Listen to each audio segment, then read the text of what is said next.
What if the place you moved to for safety, sun, and savings turned out to be the biggest financial risk of your life? In late 2023, thousands of families packed up from New York, Illinois, and California, betting on Florida as their escape.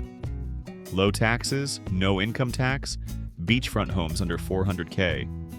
One of them was Mark and Lisa, school teachers from Buffalo who dreamed of a quiet life in Southwest Florida.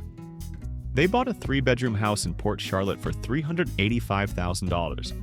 All cash, their entire life savings. No mortgage, just freedom.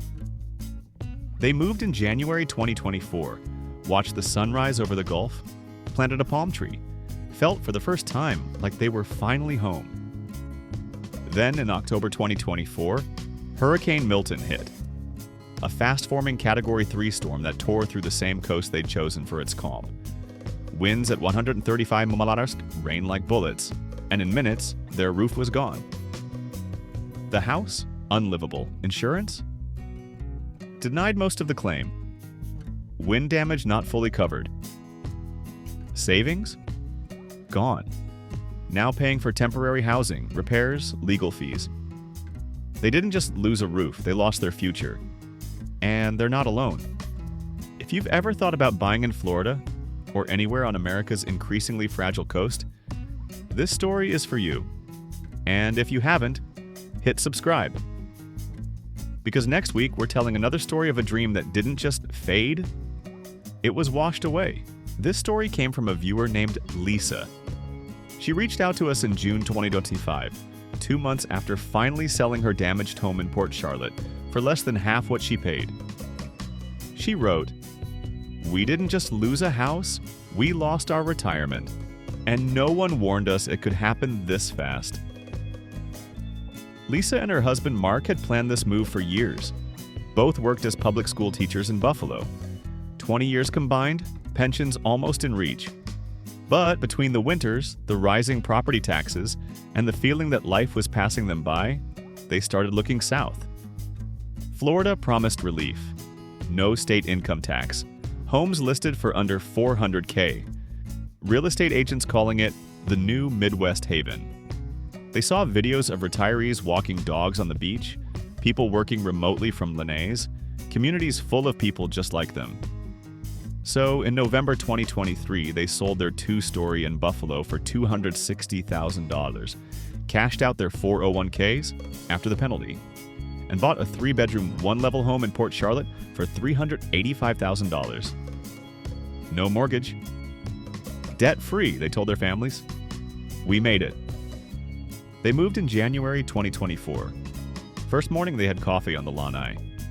Watched an osprey dive into the canal. Felt like they'd earned this. But by summer, the warning started. Neighbors mentioned that insurance was getting crazy. Their first annual premium? $7,200, more than double what they paid in Buffalo for home and car. The agent said, "It's the new normal, just wait." They didn't think much of it. They'd budgeted, they had savings, they were careful. Then came Hurricane Milton. October 8, 2024. A storm that formed in the Gulf and exploded into a Category 4 in under 48 hours. Faster than forecasts predicted. Port Charlotte took a direct hit. They evacuated to a shelter in Orlando. Came back 3 days later. Front wall still standing. Kitchen flooded. But the roof? Gone. Just beams and sky. Their insurance company, UPC, one of the last private insurers still operating in the area, sent an adjuster 2 weeks later. The verdict? Significant wind damage not fully covered under policy exclusions. They'd get $48,000, enough to cover debris removal and part of a temporary roof. The full repair estimate? $91,000. And that was before they discovered the mold, the foundation cracks, the electrical system ruined by salt water. They took out a disaster loan, tried to fix it. But by spring 2025, they were broke, exhausted, and facing another hurricane season. With no home, no insurance options, and no way to rebuild. They sold the lot, land only, for $160,000. Lost $225,000 in equity, and now live in a rented duplex in Fort Myers paying $2,100 a month, more than their old mortgage. Lisa said it best. "We didn't retire, we just became renters with trauma." And here's the hard truth. This isn't just a Florida problem, it's an American one. A 2025 report from the National Bureau of Economic Research found that over 1.2 million homeowners in coastal states have already lost private insurance. Forced into state-backed plans that cost more and cover less. In Florida, the average annual home insurance premium is now over $11,000, up from $2,800 in 2020. And people are still moving in. In 2024, Florida gained over 300,000 new residents, many of them retirees, remote workers, and middle-class families chasing affordability. But they're not seeing the full picture. Shutter requirements, flood zone designations, insurance denial rates, rapidly rising utility and property costs. They see the photos, the price tags, the sunshine, but no one hands you a brochure that says, "This dream comes with a 60% chance of evacuation every fall." And the myth? If you can afford the house, you can afford the risk. No, because risk isn't a line item. It's not in the closing costs. It's in the storm that comes in October, in the claim that gets denied, in the realization that paradise has a price, and sometimes it's everything you have. Now, before we get to what Lisa learned, I want to hear from you. Have you or someone you love bought property in a climate-vulnerable area? Are you still there? Did you leave? Or are you thinking about moving to a place like Florida and wondering if it's worth the risk? Drop your story in the comments. This isn't just about real estate. It's about the future of where we can safely live. And if you haven't already, hit subscribe. Because next week, we're telling another story of a dream that collided with reality. And what came after. Here's the truth no one talks about at the closing table. Buying a home in a climate risk zone isn't just a financial decision. It's a bet against nature. And right now, in places like Florida, Louisiana, and coastal Texas, the odds are shifting fast. And not in our favor. Lisa and Mark didn't think of themselves as gamblers. They were careful, conservative, teachers who balanced their budget down to the dollar, but they didn't know that by 2024, over 80% of private home insurers had pulled out of Florida, leaving most homeowners dependent on state-backed citizens' property insurance or high-risk private carriers with sky-high premiums and narrow coverage. They didn't know that wind damage, the very thing that destroyed their roof, is often only partially covered, especially if the insurer claims the home wasn't up to code.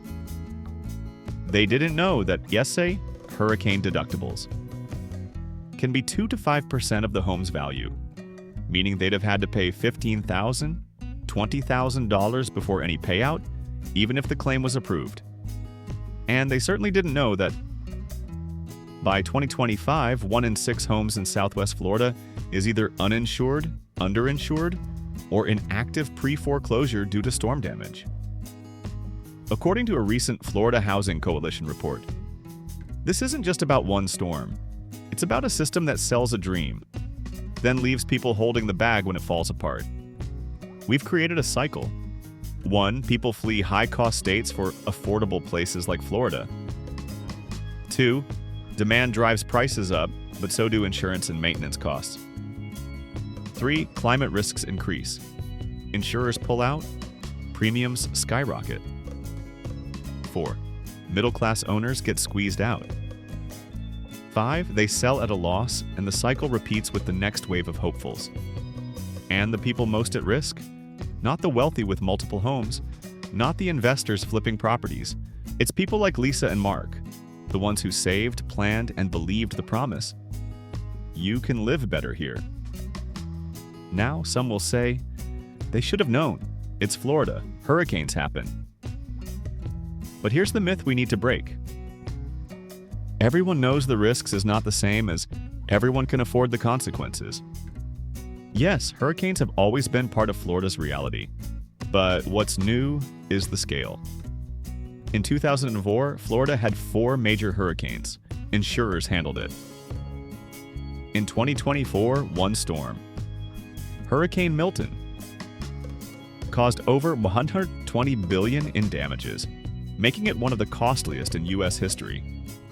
Since 2020, the number of rapid intensification storms in the Gulf has tripled, fueled by warmer waters. And now, rebuilding isn't just about wood and shingles. It's about engineering, impact windows, flood barriers, upgrades that cost tens of thousands. So when a family spends their life savings on a safe home, only to lose it in a storm that wasn't supposed to hit their zone, is that just part of the deal? Or is it a failure of transparency, of policy, of a system that lets people buy into a dream without showing them the fine print? Because here's what Lisa realized. They weren't warned, they were marketed to. The real estate listing said hurricane-resistant windows. Turns out they were just double pane. The agent said low flood risk. Turns out the canal behind the house had breached twice before, not in the disclosure. The insurance quote came from a company that went bankrupt 6 months later. They weren't reckless, they were targeted by a system that profits from relocation, from urgency, from the American dream of starting over. And now they're not alone. Thousands are in the same place. Homes damaged, insurance denied, savings gone. Some are living in RVs. Others moved back north, renting apartments, wondering if they'll ever own anything again. But here's the key insight. This isn't just about climate. It's about who bears the cost of climate change. And right now, it's not the corporations, not the developers, not the politicians. It's the people who showed up with hope, a down payment, and a belief that hard work should lead to stability. Lisa didn't fail because she made a bad choice. She failed because the rules changed after she played by them. And that's not a personal flaw, that's a broken system. Now, let's talk about what comes next. So what did Lisa and Mark learn? They learned that safety isn't just about low crime or good schools, it's about predictability. That a place can feel like paradise in January and be unlivable by October. They learned that financial freedom means nothing if your biggest asset can vanish in a single night. And that insurance isn't a guarantee. It's a gamble. And they learned that when you're told, "It's never hit here before," that's not a promise, it's a countdown. What would they change? They wouldn't have moved without deeper research, not just on price and taxes, but on insurance stability, flood history, and long-term climate projections. They'd have kept a larger emergency fund, and they'd have never put all their savings into one home, especially in a high-risk zone. But here's what they don't regret: wanting a better life, taking a chance, believing they deserved peace after decades of hard work. Because that part wasn't wrong. Was it a failure? By money? Yes. They lost over $225,000, their retirement plan, their dream home. But by courage? No. They're still trying, still standing. And here's the quiet hope. They've started something small. In that rented duplex in Fort Myers, Lisa began writing. Not just journaling, but sharing their story. She joined a local group of homeowners hit by Milton, helping others navigate denied claims, connect with contractors, fight for aid. Mark started volunteering with a nonprofit that helps storm survivors board up homes before hurricane season. They're not rich, they're not fixed, but they're not broken either, and slowly they're rebuilding something else. Purpose. Now, this isn't a Hollywood ending, but it's real, and sometimes that's enough. If you're watching this and thinking about moving to a coastal state, do your research. Talk to people who stayed after the storm. Check not just the price, but the risk.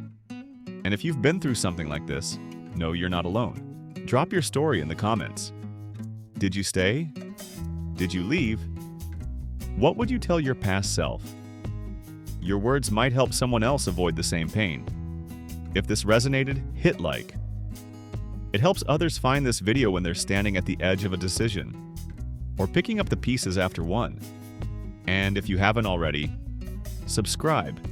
because every week we're telling stories like this. Real people, real losses, real resilience. Because here's the truth. The world is changing. Storms are stronger. Life is riskier. But so is the courage it takes to keep going. And sometimes that's the only thing that gets you through.